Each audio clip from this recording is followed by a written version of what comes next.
संयुक्त सूक्ष्मदर्शी में लेंस, इस बेटा उत्तल लेंस लगा होता है। कौन सा लेंस होता है? उत्तल लेंस। ठीक। और हम जानते हैं कि उत्तल लेंस द्वारा जो है वो हमें वस्तु बड़ी दिखाई देती है। उत्तल लेंस द्वारा देखें तो हमें जो वस्तु है वो बड़ी दिखाई देती है। ठीक। तो संयुक्त सूक्ष्मदर्शी जो होता है इसमें उत्तल लेंस लगा होता है। अब ये आधारित किस पे है? ठीक है, काम कैसे करता है उसको हम यहाँ पर देखेंगे।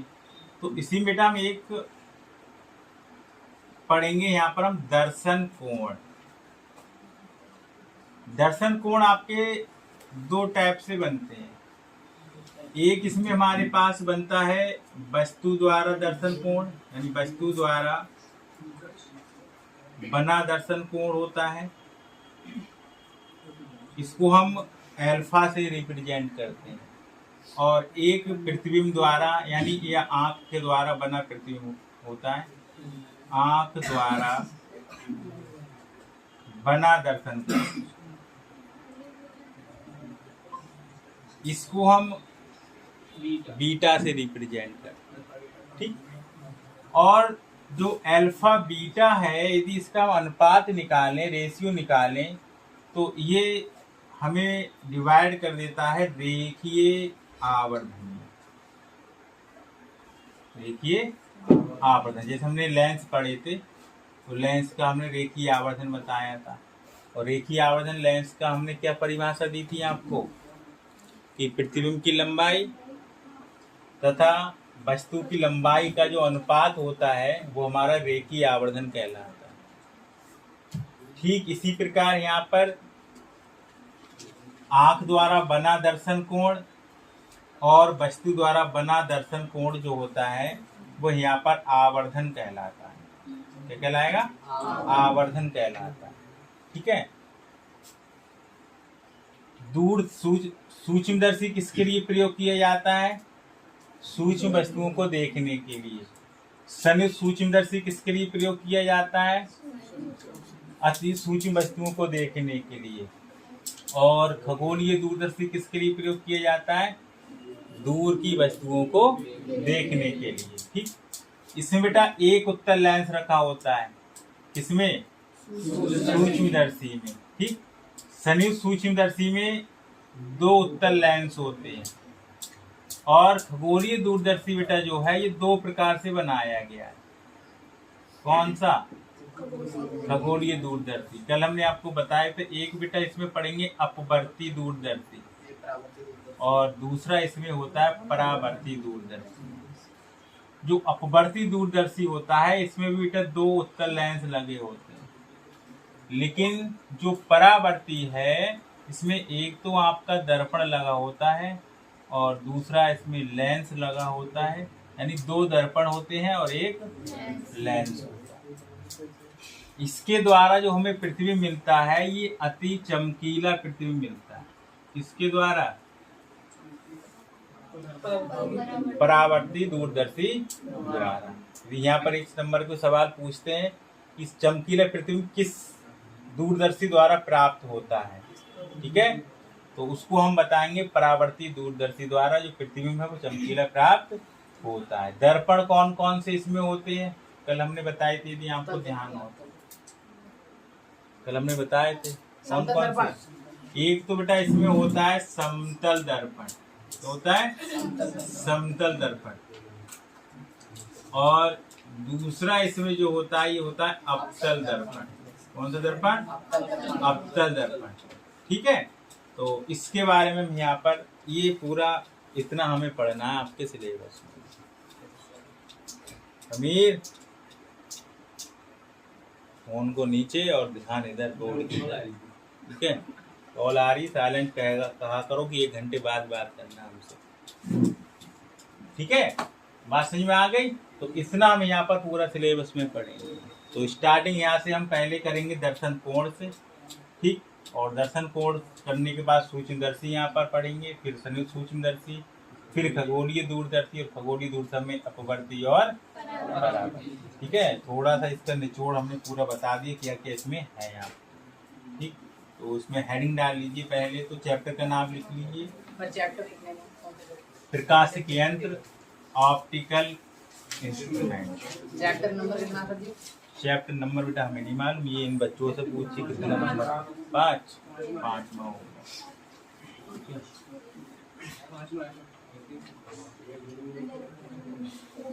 इस बेटा हेडिंग सबसे पहले यहाँ पर हम डालेंगे दर्शन कोण। दर्शन कोण, ठीक है। विजुअल एंगल, VISUAL,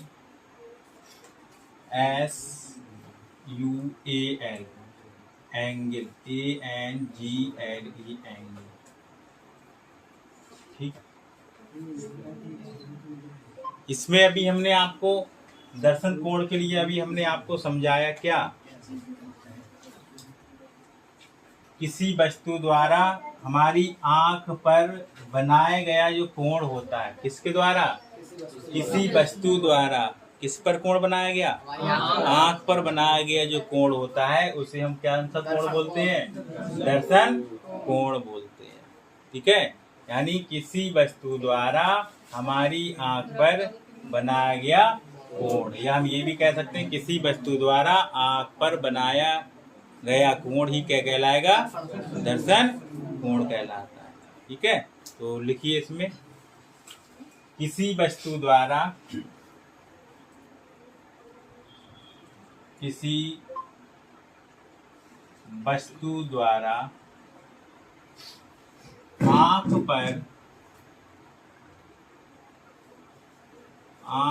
पर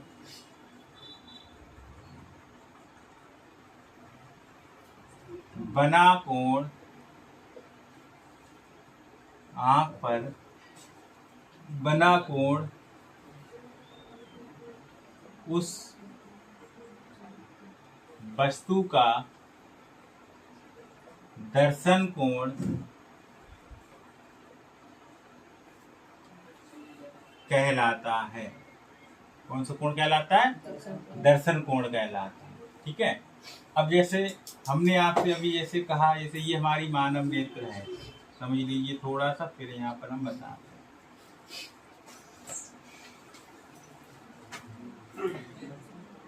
ये हमने कहा बेटा ये इसका यहाँ पर उत्तल लेंस लगा होता है, ठीक। मान लीजिए इसका ये जो होता है, ये यहाँ कोई बिंदु P है और ये इसका किसी भी रेखा का मुख अक्ष कहलाता है। मान लीजिए ये वस्तु आपके रखी हुई है, ठीक है।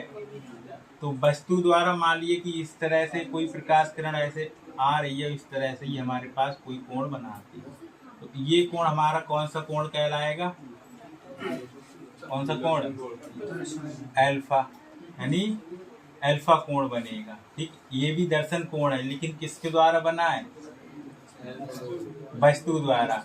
अब इसी को मान लिए वस्तु हमारे पास यहाँ रखी हुई हो, अब इसके द्वारा इस तरह से हमारे पास जो मान लिए कोण आपका बने, तो ये जो कोण बनेगा, ये कोण, ये हमारे पास कौन सा कोण कहलाएगा, बीटा कोण, ठीक है। तो ये आंख द्वारा बना कोण कौन सा कोण कहलाएगा, बीटा, और वस्तु द्वारा बना कोण अल्फा, और इन दोनों का जो अनुपात होगा, यानी आंख पर बना कोण, ठीक है, और वस्तु द्वारा बना कोण का जो अनुपात होता है, यही हमारे पास क्या कहलाएगा, आवर्धन क्षमता कहलाएगा।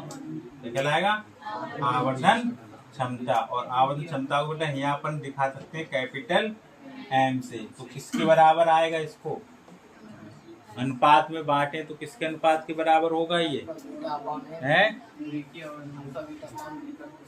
बीटा बटे अल्फा, ये इसकी रेखीय आवर्धन क्षमता। समझ गए, नोट कर लीजिए इतनी बात को, फिर आगे बढ़े। हाँ डायग्राम बनाए, हाँ डायग्राम बनाए।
क्या अब देखिए हेडिंग डालिए अगला, इसमें किसी को दिक्कत हो तो बताएं। नहीं सर।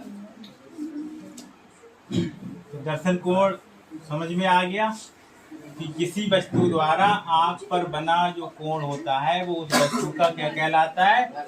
दर्शन कोण कहलाता है। ठीक है। अंतिम प्रतिबिंब द्वारा यानी आंख द्वारा अंतिम बना प्रतिबिंब किससे प्रदर्शित करेंगे? कौन से कोण से? यदि किसी वस्तु द्वारा जो अंतिम प्रतिबिंब बनेगा वो कौन सा कोण बनाएगा? अल्फा या बीटा? बीटा बनेगा। बीटा, क्योंकि हमने कहा आंख पर बना कोण बीटा और वस्तु द्वारा बना कोण अल्फा होता है। ठीक है, ये ध्यान रखना। तभी तो हमने आवर्धन क्षमता भी आपको यहाँ पर बताया था, m बराबर बीटा बटे अल्फा। जो ये बीटा है ये अंतिम प्रतिबिंब आंख द्वारा बना प्रतिबिंब है, यानी अंतिम प्रतिबिंब है ये आंख द्वारा बनाया गया, और ये जो अल्फा है ये वस्तु द्वारा बना कोण है। ये किसके द्वारा है? वस्तु द्वारा बना दर्शन कोण। ठीक है, अब हेडिंग डाल लीजिए संयुक्त सूक्ष्मदर्शी। पहले इसी से स्टार्टिंग करते हैं।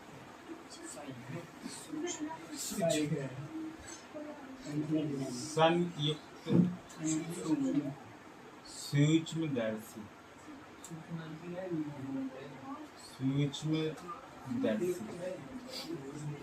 इसको बेटा इंग्लिश में बोलते हैं कंपाउंड माइक्रोस्कोप। कंपाउंड सूक्ष्मदर्शी, compound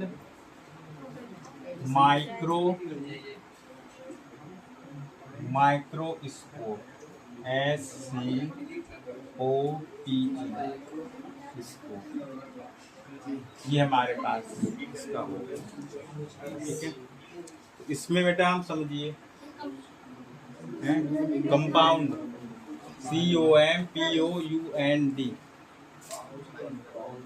COMPOUND, compound microscope, Hindi में इसको बोलेंगे संयुक्त सूक्ष्मदर्शी। देखिए इसके द्वारा हमने अभी बताया, इसके द्वारा अति सूक्ष्म वस्तुओं को देखने का काम किया जाता है। और बायो का प्रैक्टिकल में आप सब लोग गए होंगे, उसमें आपने देखा होगा माइक्रोस्कोप। ठीक है, उसमें स्लाइड वगैरह प्रमोशन ने प्रैक्टिकल कराए होंगे। ठीक है, तो वो हमारा ये कंपाउंड माइक्रोस्कोप है यार। उसमें बेटा दो लेंस होते हैं, हमने अभी आपको बताया था।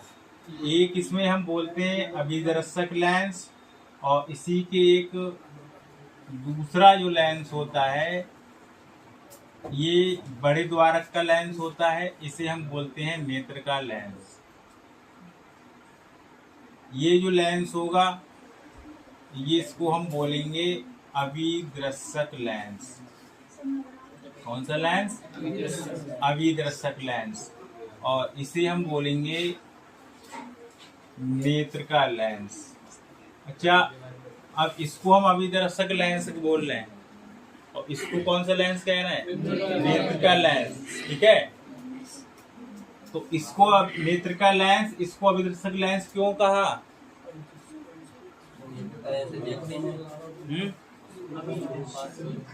क्योंकि दोनों लेंस आपके कौन से हैं? उत्तल या अवतल? उत्तल लेंस। तो इसको अभिदर्शक लेंस क्यों कहा और इसको नेत्र का लेंस? ये भी तो कह सकते थे, इसको हम अभिदर्शक लेंस और इसको नेत्र का लेंस कह सकते नहीं? बताओ क्यों कह रहा है इसको ये लेंस? ऐसा कुछ नहीं है, जरूरी नेत्र का लेंस बड़ा होगा। क्यों? ये कोई आवश्यक नहीं है कि नेत्र का लेंस ही बड़ा होगा। देखो, जिस लेंस की ओर वस्तु रखी होती है उसे हम बोलते हैं अभिदर्शक लेंस, जिधर वस्तु रखी होती है, ठीक है। और जिधर से हम देखते हैं, यानी आंख होगी हमारी जिस तरफ, उसको हम बोलेंगे नेत्र का लेंस, ठीक है। तो जो बड़ा द्वारक का लेंस होता है ये अधिक फोकस दूरी का होता है। जब हमने आपको लेंस पढ़ाए थे, यदि ध्यान है आपको, तो हमने कहा था जो लेंस जितना पतला होगा उसकी फोकस दूरी उतनी अधिक होगी। अब देखिए, ये जो नेत्र का लेंस है ये बड़े द्वारक का अधिक फोकस दूरी का होता है, ठीक है। और जो ये कम यानी छोटे द्वारक का कम फोकस दूरी का उत्तल लेंस लगा होता है। बात समझ में आ गई? तो इसीलिए जिधर और वस्तु रखी होती है, यदि हम वस्तु को सपोज करें इधर रखें, ठीक है, और देखें हम इस साइड से, तो ये हमारा नेत्र का लेंस हो जाएगा और ये अभिदर्शक लेंस हो जाएगा। और ये कंडीशन आपकी आती है खगोलीय दूरदर्शी। खगोलीय दूरदर्शी में भी आपके दो ही लेंस होते हैं, छोटे द्वारक का उत्तल लेंस और बड़े द्वारक का उत्तल लेंस। लेकिन खगोलीय दूरदर्शी में जो अभिदर्शक लेंस होता है वो बड़ा होता है, नेत्र का लेंस छोटा होता है। लेकिन इसमें उल्टा है, ठीक है। इसमें आपका जो कम माइक्रोस्कोप होता है, इसमें अभिदर्शक लेंस छोटा होगा और नेत्र का लेंस बड़ा होता है, ठीक है। अब देखिए, इसका प्रकाशित केंद्र कहाँ पर होता है बेटा? इसके मध्य बिंदु पर। तो बेटा ये इसका क्या कहलाएगा? मुख अक्ष। ये इसका मुख अक्ष कहलाएगा, ठीक। और दोनों लेंसों की टोटल दूरी को हम रिप्रेजेंट कर सकते हैं कैपिटल एल या स्मॉल एल। टोटल दूरी दोनों की डिस्टेंस जो है, ठीक। अब देखिए, मान लिया कि वस्तु किधर रखी होगी? अभिदर्शक लेंस की तरफ। मान ली कि वस्तु आपके यहाँ रखी हुई है, ठीक। और वस्तु मान ली कि ए और बी वस्तु है। अब इसके रूल्स हमने आपको बताए थे। यदि कोई प्रकाश किरण मुख अक्ष के समांतर आती है तो अपवर्तन के बाद क्या हो जाएगी? फोकस से होकर निकल जाती है, ठीक है। और दूसरी बात, दूसरी किरण हमारी प्रकाशित केंद्र से होकर जाती है तो वो सीधी निकल जाती है, और जहां पर एक दूसरे को क्रॉस करते हैं वो इसका क्या बनता है? प्रतिबिंब बनता है। वो इसका क्या बनेगा? प्रतिबिंब बनेगा। तो ये बेटा बना है ए और बी, तो इसको ये उल्टा प्रतिबिंब बन जाएगा ए डैश और बी डैश। कितनी की बात भेजे में आई? क्यों समीर आया नहीं आया? समझ आ रहा है, कह रहा आ रहा है, गाड़ी आ रही, ठीक है। क्योंकि जो मुख अक्ष के समांतर प्रकाश किरण आती है वो बेटा हमेशा फोकस से होकर जाती है। इसका मतलब ये जो बिंदु है इसका फोकस बिंदु होगा। इसका कौन सा बिंदु कहलाएगा? फोकस बिंदु कहलाएगा, ठीक है। और जो सेंटर से होकर जाती प्रकाशित लेंस के, तो बेटा उसी मार्ग से जाएगी, उसी मार्ग में पुनः वापस हो जाती है, ठीक है। ये नियम आपने पढ़े होंगे। अब देखिए, ये इस वस्तु का प्रतिबिंब है। कौन सी वस्तु का? ए बी का, ठीक। अब ये जो प्रतिबिंब आपका बनना है ये नेत्र का लेंस से पहले बनना है, नेत्र का लेंस से पहले। अब देखिए, ये अभिदर्शक लेंस के किसका काम करेगा? ये जो ए डैश बी डैश है ये अभिदर्शक लेंस के लिए किसका काम करेगा? प्रतिबिंब का। प्रतिबिंब का, इसका तो ये प्रतिबिंब बना है।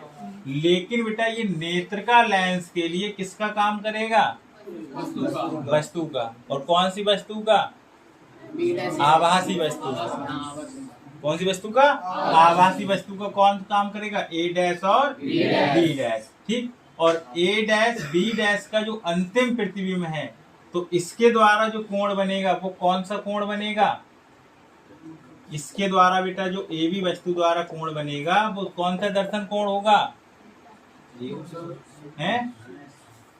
ए बी वस्तु द्वारा जो दर्शन कोण होगा वो कौन सा होगा?